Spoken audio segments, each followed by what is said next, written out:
What is the right way to prepare a steak?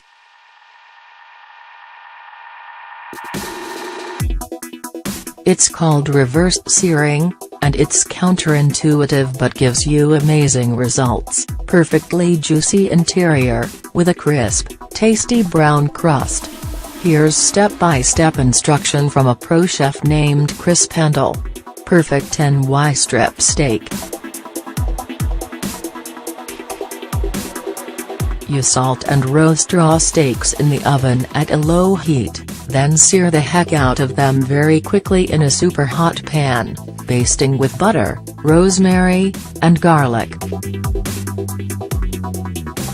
This enables you to get a perfect medium-rare interior, in the oven, and an amazing brown crust, all about that Maillard reaction, baby, without getting an unfortunate grey ring in between the crust and rosy red interior. Look at this gorgeous steak. It's the best way to do it. And not hard at all. And get good quality meat. When we cook at home, we buy dry-aged rib steaks from the local butcher.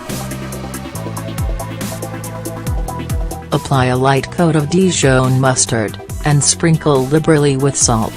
Remove steaks from refrigerator and allow them to sit out at room temperature for at least an hour.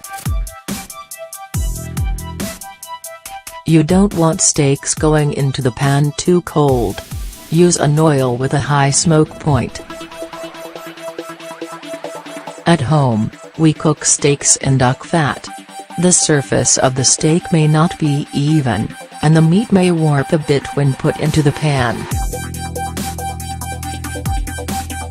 You want to be sure that the entire surface facing the pan is in contact with the oil, otherwise you won't get an even crust.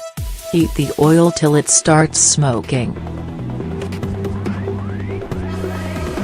For extra rare, cook the steak for a minute to a minute and a half on each side. You should get a nice crispy crust on the outside of the steak. Remove from heat and wait for at least 2 minutes. Finish with freshly ground pepper.